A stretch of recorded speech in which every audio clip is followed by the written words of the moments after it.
freaking crazy.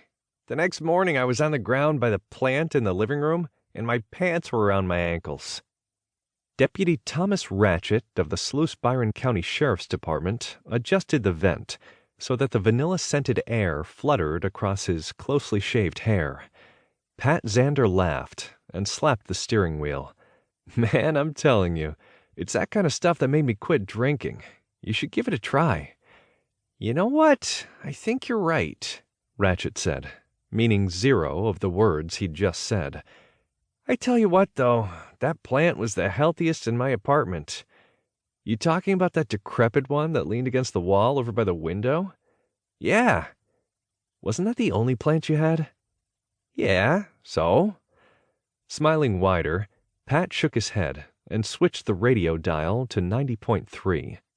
With the local NPR station providing an acoustic instrumental as his soundtrack, Rachette leaned back and let the washboard dirt road massage his body through the passenger seat.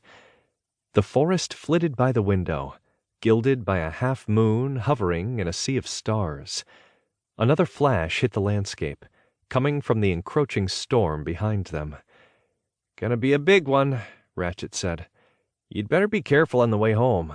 Last night it rained so hard it almost washed away the doghouse. You're gonna be in the doghouse tonight.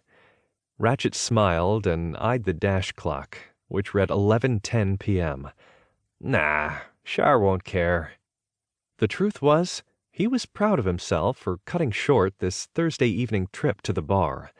Usually, he would have downed at least 3 more, which would have put him over the edge. Drinking only 7 beers and not 9 or 10 meant he'd sleep well tonight and wake up feeling decent. He had tomorrow off work, but being hungover for the appointment would have been a bad move. Charlotte would have been pissed and probably read something too deep into the fact that he was pie-eyed for their latest look at the baby's progress on ultrasound. His wife needed to be calm, which was Ratchet's sole mission in life these days. Stress was how miscarriages happened. You guys pregnant yet? Pat asked, apparently a phenom mind reader. No, not yet, Rachette lied, because that's how miscarriages happen too. You talked about it too early to people and jinxed your luck. He knew that from last time. Charlotte was past her first trimester, which was usually the go-ahead to start blurting out baby names and posting ultrasound pictures on the internet, but they were playing it safe this time around. You still trying? Rachette made a non-committal noise. Never mind, I get it. Rachette pinched an eye and looked at his designated Thursday night Uber driver. Pat turned up the music a notch and tapped a beat on the gear shift. The man was more than a driver. He was a likable, rock-solid guy, and Rachette considered him a friend. Since Rachette now lived in the boonies, he paid $20 for the ride. Probably a little overpriced, considering it took about 30 minutes round trip. But Pat was a night owl and never failed to show up, which couldn't be said for the other flaky bastards who drove in Rocky Points. Thanks again for picking me up, brother, Rachette said. Yep. Leaning back again, he gazed out the windshield and down the straight road gouged through the virgin forest.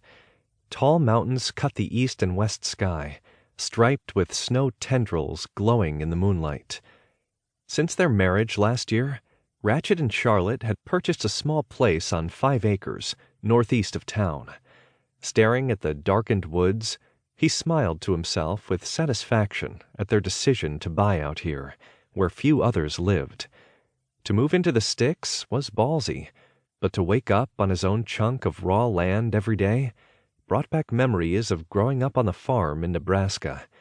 He and his sister had been raised by Mother Nature as much as their parents, and now he and Charlotte could recreate that experience with their own family. What's happening here? Rachette blinked out of his reverie and saw Pat leaned toward the windshield. A beat-up Ford truck with a raised hood was parked along the right shoulder. A man poked his head out from the engine, then walked out, wiping both his hands on a rag. Damn, Rachette said. Broke down out here in the middle of the night with a storm rolling in. Better stop and see what's the haps.